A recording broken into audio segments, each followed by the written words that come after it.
All right, folks. So again, for a good introduction.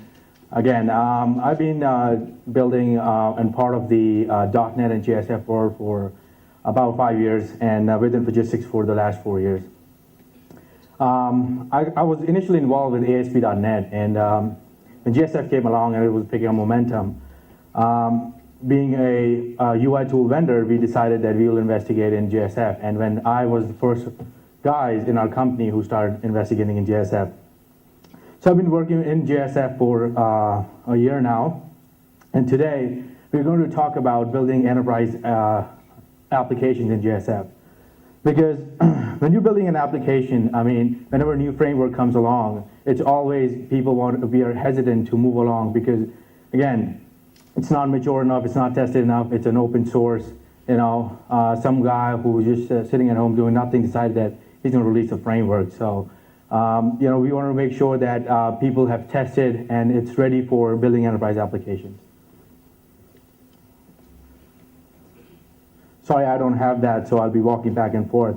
But what we'll be going over in this session is an overview of JSF, of what JSF is all about. Okay, great. Can I try that?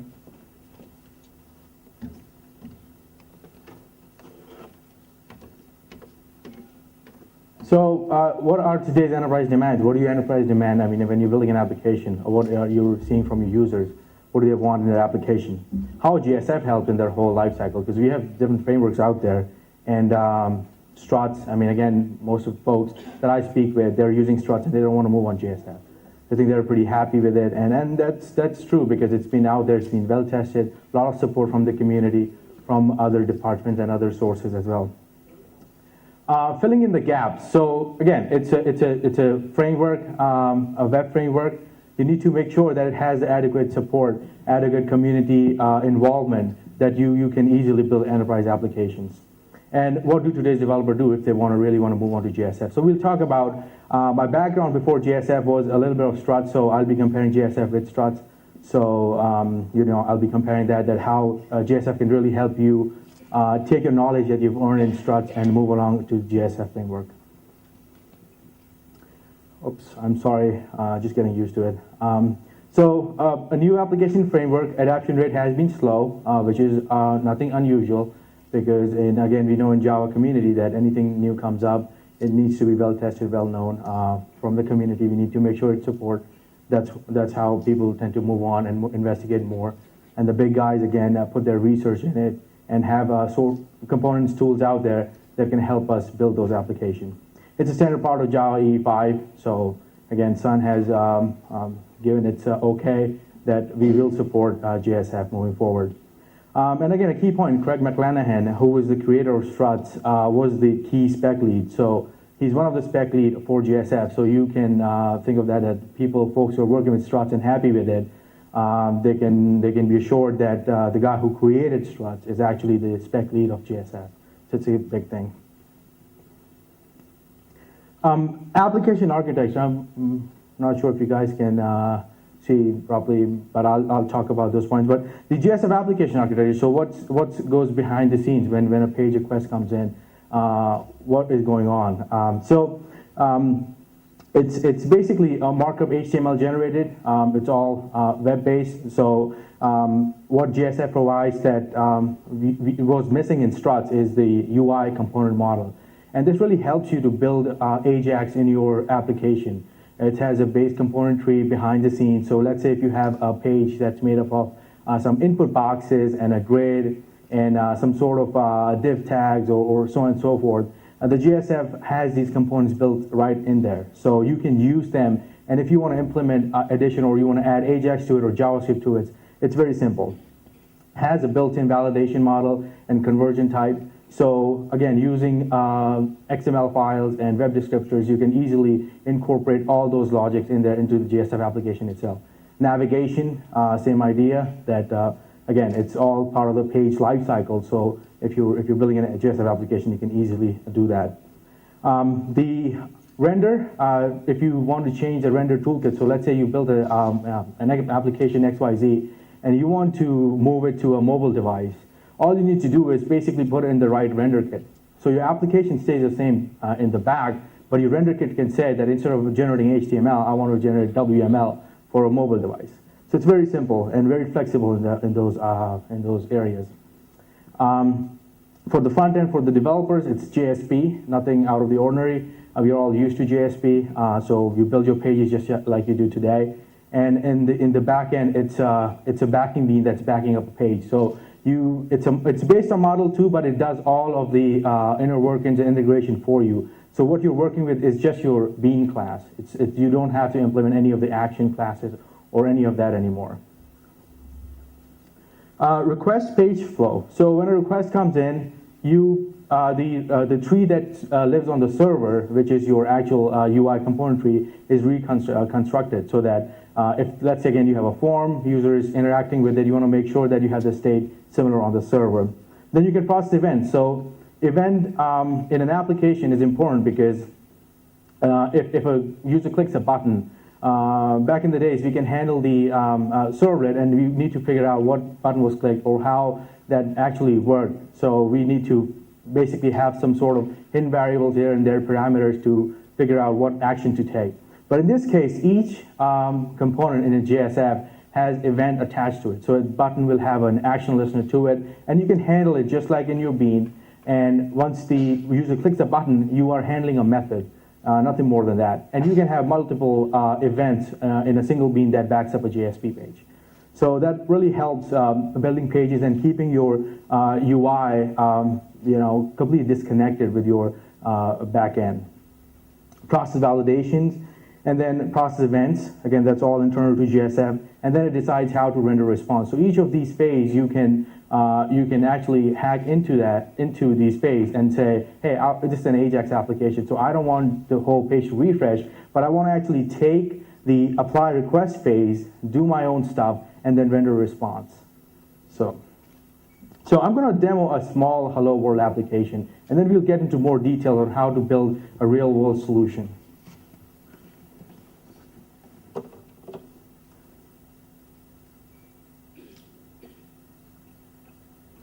So I'm using NetBeans 6.1, and I've configured it to, and again, this is a big thing that I'm going to talk about more, that building application, you want to make sure that it's again support. So NetBeans now comes with JSF. It has both stock components installed, so I can use that easily to create my user interface and build applications. So I'm going to go ahead. I have a project set up already, so if there are any hiccups, I'm going to switch to my already created project, but I can go ahead and I'm going to use the wizard to create my application, a web application. Moving on, I'm going to call it GIDS demo. I'm going to use Glassfish that's installed. And then final step is I want to make sure I have a visual web ability to create my pages visually, and I also want to use Java Server Faces. So I hit finish. It does all the configuration, it brings in all the files for me, and now I have my GIDS demo set up. If I go to my page one, which was created by default, I have my Woodstock components on the right-hand side, and these are all, again, stocked with the IDE, so I can easily drag and drop my stuff on the page. And I'm going to drop a button, and I'm going to drop another label, for instance.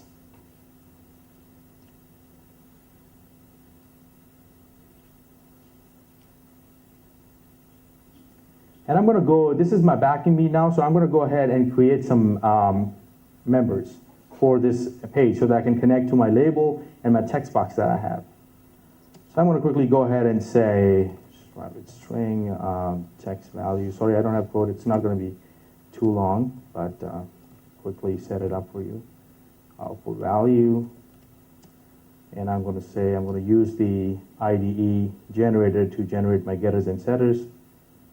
Insert code, insert a getter for both, and insert code and insert a setter for both.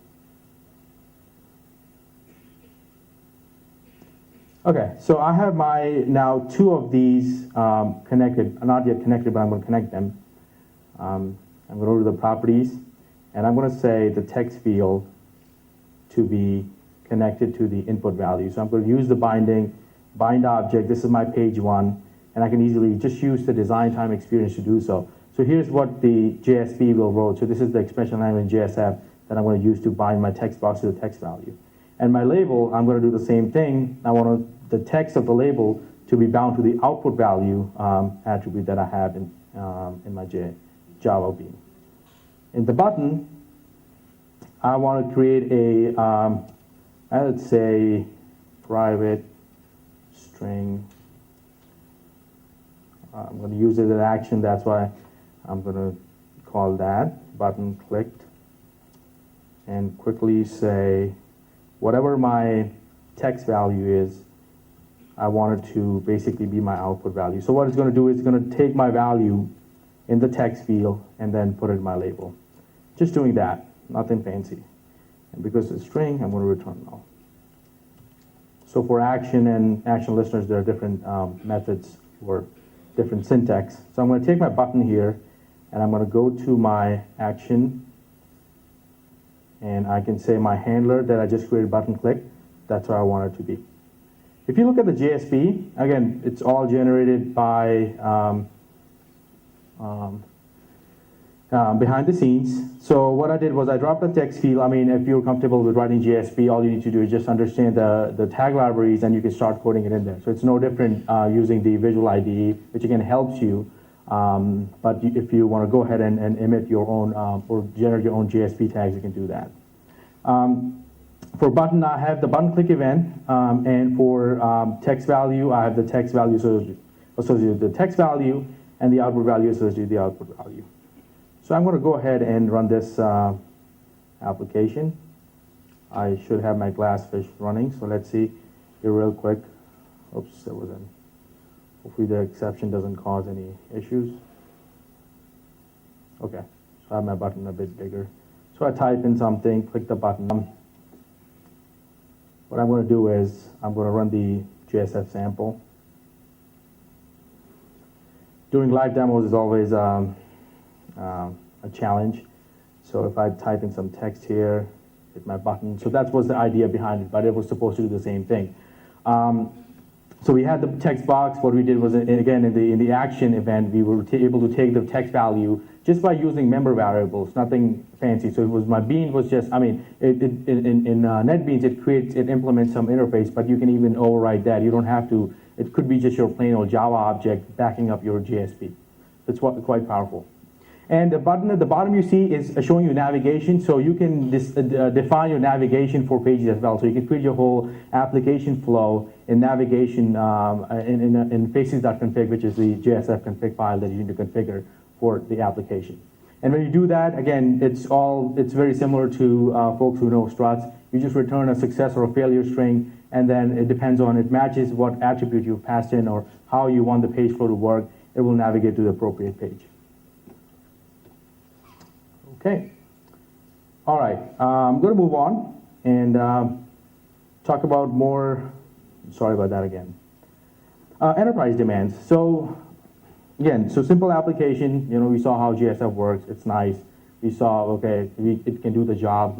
Take the inputs and then emit back to the user. I mean, you can have data table in there and show your grid and everything.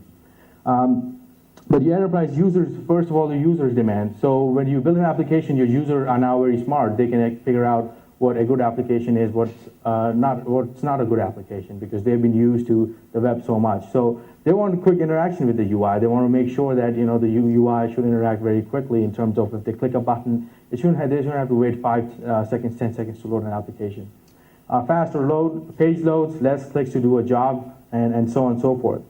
From us as developers, our needs are that we need to make sure there are enough dev tools that are supported. So we need to make sure that there's the IDs that we're using today supported, the methods that we're using today, or some sort of legacy application that's already there. So building an application, you want to make sure that if it's a mashup application and we're reading information from different third-party services, we want to make sure that we can still incorporate that in our application. Support, of course, you want to make sure there's communities involved and everybody's supporting it. There's enough amount of interest out there in the actual application architecture. Development time and cost, make sure that it's not going to take forever to build this application. GSF-based application. And end-to-end application development proven track record. So GSF itself, if you look at it, it looks like it does a lot of good things on the UI side, but what about the back end? What about the things that are used to today? Let's say Hibernate, maybe Seam, maybe EJBs. So we want to make sure that that's also supported with the framework that's coming in. And as it's building up, more and more integration tools are coming out there and solutions for them. Technology demands, Web 2.0. We want to make sure that, again, there's for the end users, you have AJAX in there, we have the rich client-side capabilities, and so on and so forth. And business demands. So they want to make sure it's a cost-effective solution. And you have to make sure the users are happy using the application and stay abreast of the market. Not that if things change, the whole application needs to be scratched and basically dumped and needs to be built from scratch. So you need to make sure all these are in consideration for really building a highly scaled, highly reliable application.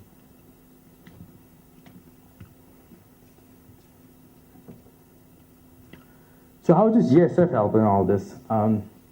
It's very easy to do Web 2.0 development in there, that's for sure, because it has the UI model, it has the tree structure behind the scenes, and it's very easy to do the client-side operation because all you have is it enters in the browser, and it has the tree associated, it has a state mechanism that you can easily able to communicate back and forth from your application.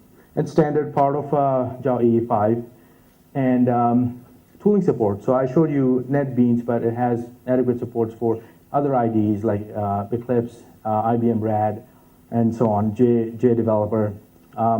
And there are definitely gaps. So the gaps were that, okay, understood, nice UI, I mean, you can do stuff, but what are the backend support? We still can use our old knowledge that we have. We can use Seam, we can use UI components, and I'll show you in a bit other third-party tools that are contributing to this whole ability to create the rich applications. And then EJBs, you can still use them. And there are much more. So you can use all of those stuff. And again, as the day passes by, more and more integration solutions are coming along to help you build GSF web application in their frameworks. Based on, again, MVC model, so we saw some text boxes and buttons before. You have the view root, which basically resides your whole UI. And you have the input and the input controls and data tables and so on and so forth. And you have a backing bean that can easily listen to your action events that you pass along from your UI to your to your Java bean.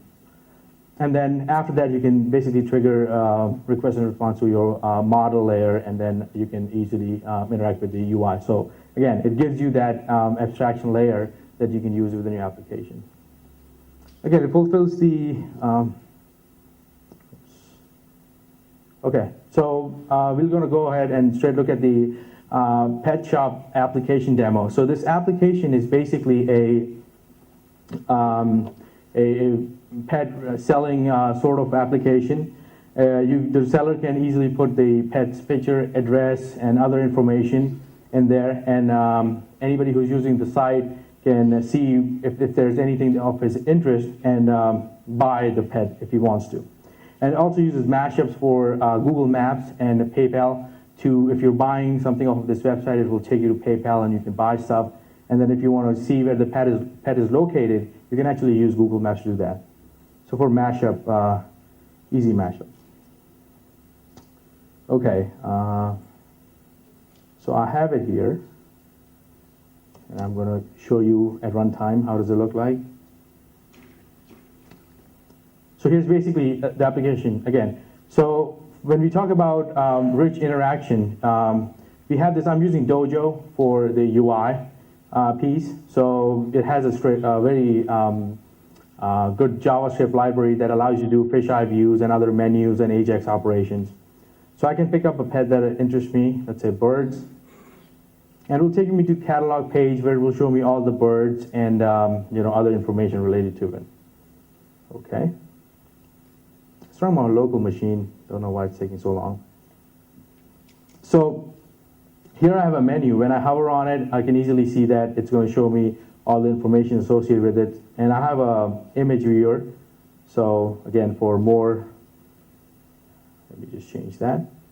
So again, as an end user, I see that, okay, I have all the information in front of me. If I want to see a different pet, I can easily click on them, and it loads real time, no more latency or lag issues. And I can see my expansion group here. And if I want to see where the pets are located, I can easily go to maps, and I can search on, let's say, area within 30 miles. I want to see all the cats that are located. And here's where it makes a real-time call to Google Maps and brings us the information and basically points us to it. So here's where you can, so it's not the framework itself allows you to do any sort of, or merge it with any other frameworks that you can back up your application or you're using it today. So I have my repeater control here, and when I click on it, I can easily see where the actual cat is located. And when I hover on it, again, you can see it basically pops up a nice dialog giving me the description of the cat and what the price is. If I'm a seller, I want to sell a cat, I have a form that I can easily fill in and put information. So as I'm going to fill in, just to show you that it has a built-in validation mechanism. So if you do any errors or it's not validated, it's going to use the JSF validation to let you know. Okay, and if I want to search, for some reason the search stopped working yesterday, but it was working before. So if you put a search string, it will show you the grid with all the search results. Let me try it again. Sometimes it works now. And then tags. So basically tags are separating different animals depending on certain adjectives. So what something explains is awesome. So you click on it, the data table pops up and gives you what was considered awesome. And when you hover on it, it again shows you that pop-up. So we can reuse these UI tools in an application. If I want to see something else, I can just click on it and my data table updates. So let's take a look at the code and what's going on behind the scenes. I'm going to show you this. So web pages. First, I can take a look at the index page. I'm going to expand that. So the index page basically had the menu at the top, and then you had to pick up a category and so on and so forth. And it can use the tiles or banner or include tag in there, and you can basically generate page once and you can share it with other pages as well. So it's basically using a banner.jsp for the header and footer for the footer of the pages. Page again. So we have all these items again in the actual pages. Let's take a look at the catalog for the JSP page. So the catalog, what we're showing is we have when we click on an item that interests us, you can see and look into more details of what that item looks like or more information. It has more services with it. So again, it's using HTML, and here's we're using again the UI of Dojo to create our the whole frame and the items that show in there. Okay, and then we decide that when they go to buyout, when they click on if they want to buy it, we want to make sure it goes to a web service call to PayPal, where we can put in our key in that this is the item that we were selling, and if there's any payment that comes out of that item, we want to make sure it goes to a certain account. So we can use that directly from our UI and the bean that binds that UI to directly make a call to an outside service. Okay.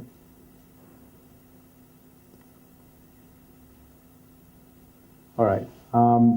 That this was the file upload. Let's take a look at the tag page. So in tag.jsp, where we were seeing this multiple areas where we can filter these items, so there were tags associated with each item. So we can look at the page on what it's basically made of. I mean, there's a lot of JavaScript behind it, but if you look at the tag generation, it's using a pop-up tag, and then we were able to put these tags in there. And when you click on those tags, it raises an event to be able to bring that context into the actual view. Okay, so let's take a look at some of the code or what's going on behind the scenes.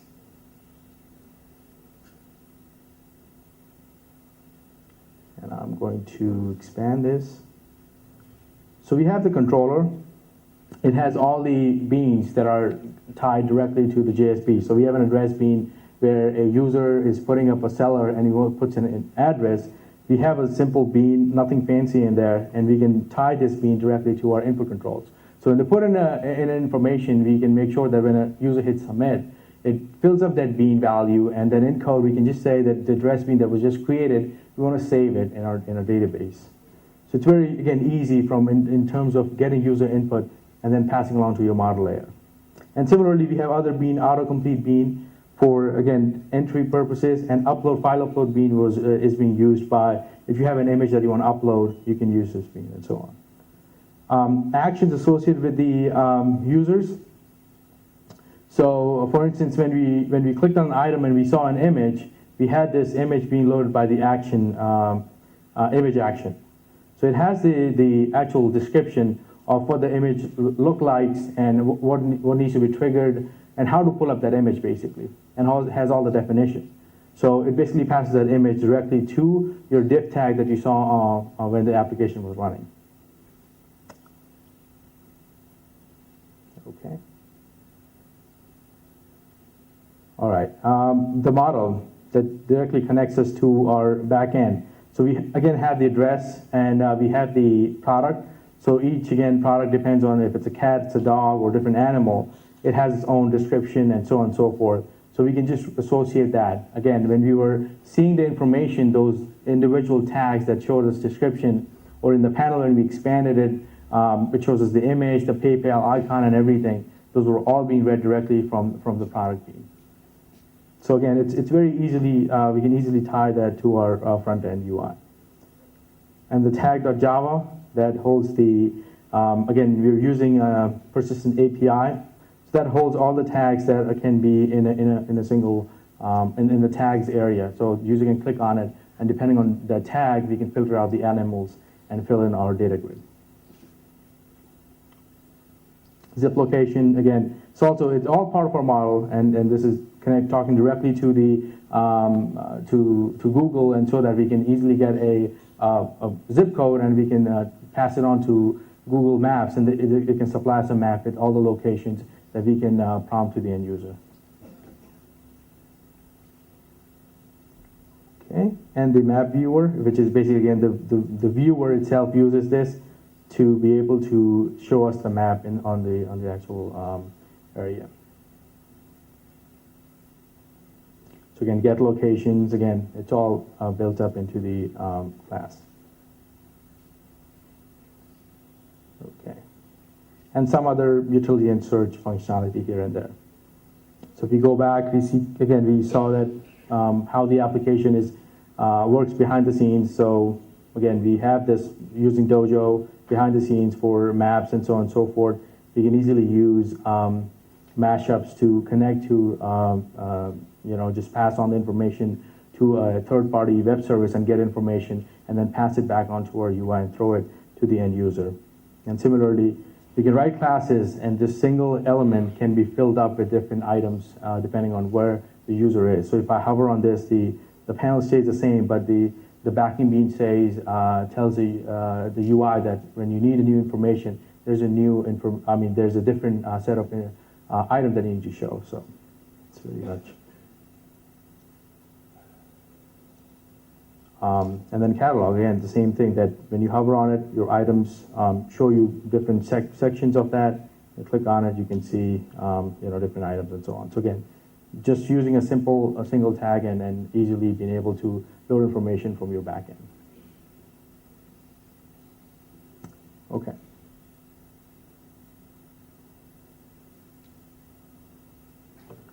All right.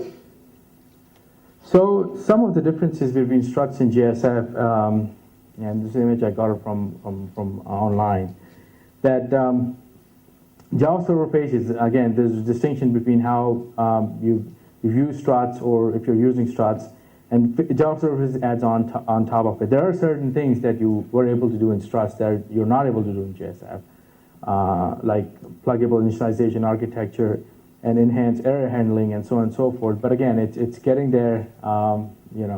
People are building these integration tools, supporting that. Seam is again basically started when JSF came out to really give it the backend support that was missing, and so on. And again, all the other things like navigation, conversion, validation support, and so on is all supported within JSF. So this is, again, a simple of why would somebody go ahead and choose JSF is basically it has, again, for support in terms of, it has portal server support now, applications, all J2E web containers now support JSF, which is, again, nothing new. Implementations, we have 1.0, 1.1, and 1.2 out. 2.0 is spec complete, and it's scheduled to be released in a year. It will have more AJAX support in terms of a complete specification. So people will follow that specification, and you will have more control over how the page kind of builds and interacts, and when it's AJAX enabled and so on. So other components that support the UI, which is, again, JMockey, Dojo that I showed you. We are also in there. Apache, the Woodstock components that are stocked in NetBeans. The IDE support, Eclipse, IBM Red. So all these IDEs now have a new application wizard that supports JSF. So you can use that. And extension add-ins, Seam, again, Spring, Facelets. Facelets is just like tiles in Struts, so you can create these reusable panels, and you can basically share with different pages and so on. Other frameworks, Struts, Tapestry, Wicked. I mean, Struts has its own path. There's Struts 2.0, there's Struts Shell integration, there's Spring JSF integration. So these are these other frameworks are also trying to merge with JSF.